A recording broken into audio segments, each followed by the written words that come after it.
మీ తరఫు నుంచి విజ్ఞప్తి చేయడం అంటే ఈరోజు బంద్ చేయటందుకు ముఖ్య కారణం వచ్చేసి మన 3 డిమాండ్స్ ఉన్నాయి. ఆల్ ఇండియా మాది ఆర్గనైజేషన్ వచ్చేసి ఆల్ ఇండియా ఆర్గనైజేషన్ ఏఐఓసిడి అంటారు, స్టేట్ ఆర్గనైజేషన్ టీటీడీసీఏ అంటారు.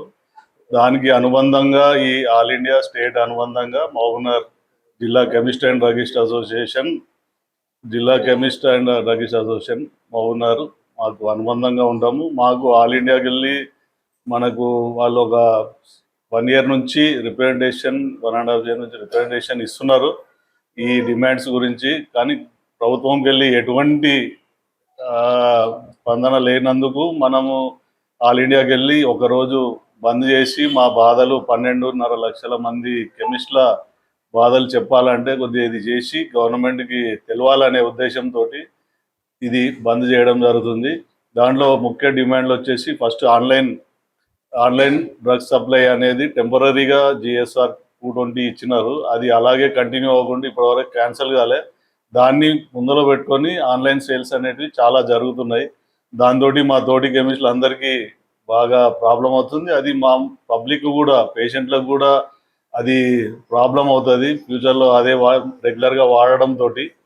అందుకొరకనే అది ఒకటి మొదటి డిమాండ్లో అది ఉన్నది. ప్లస్ పెద్ద కంపెనీలకి ఇచ్చే డీప్ డిస్కౌంట్ అనే దాన్ని కూడా ఇవ్వకుంటే అందరికీ ఒకటే ఈక్వల్. ఏదైనా ఒక కంపెనీకి వెళ్ళి మనకు వచ్చేది ఉంటే వ్యాపారంలో అందరికీ ఈక్వల్గా ఒకే టైప్ ఆఫ్ స్ట్రక్చర్ డిస్కౌంట్ అనేది ఉంటే బాగుంటుందని దాన్ని తీసేయాలనే దానికి రెండో డిమాండ్. మూడో డిమాండ్ స్పూరియస్ డ్రగ్స్ అనేటివి మీరు అందరూ గమనిస్తూనే ఉన్నారు. గత 6 నెలల నుంచి మీకు ప్రతి బ్రాండ్ను కూడా దాన్ని చేయడం మారుతుంది. ఎందుకు అంటే ఈ ఆన్లైన్లో అమ్ముకుంటే అది ఎక్కడి నుంచి వస్తుందో ఎక్కడి నుంచి పోతుందో తెలియకుండా కస్టమర్కి వెళ్ళిపోతుంది. వాళ్ళకు తక్కువ దాంట్లో వాళ్ళకి జరుగుతుంది. దాని నుంచి పబ్లిక్ ఆరోగ్యం చెడిపోతున్నది.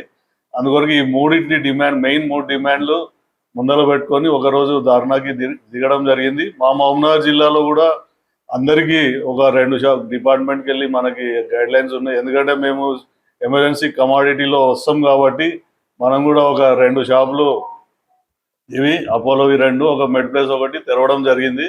దాంతో ఏమన్నా పబ్లిక్ ఏమన్నా ఇష్యూ రాకుండా ఉంటే కూడా తీసుకొని మనకి ఈరోజు స్ట్రైక్కి పబ్లిక్ కూడా అర్థం చేసుకుంటారు. ఎందుకంటే మనం ఆల్రెడీ సపోర్ట్ చేస్తున్నారు పబ్లిక్ కూడా, దానికి కృతజ్ఞతలు ఉంటాం మేము. దీన్ని మేము చేసే స్ట్రైక్ని కొద్దిగా గమనించి సెంట్రల్ గవర్నమెంట్ కూడా మా డిమాండ్లని దాన్ని సపోర్ట్ చేసి అవి తీసేస్తారని కోరుకుంటున్నాము. దాంతో మా కెమిస్టులు అందరూ బాగుపడతారు. అంటే వాళ్ళకున్న ఫ్యూచర్ ప్రాబ్లం కాకుండా బాగుపడటానికి ఈ స్ట్రైక్ చేయడం జరుగుతుంది.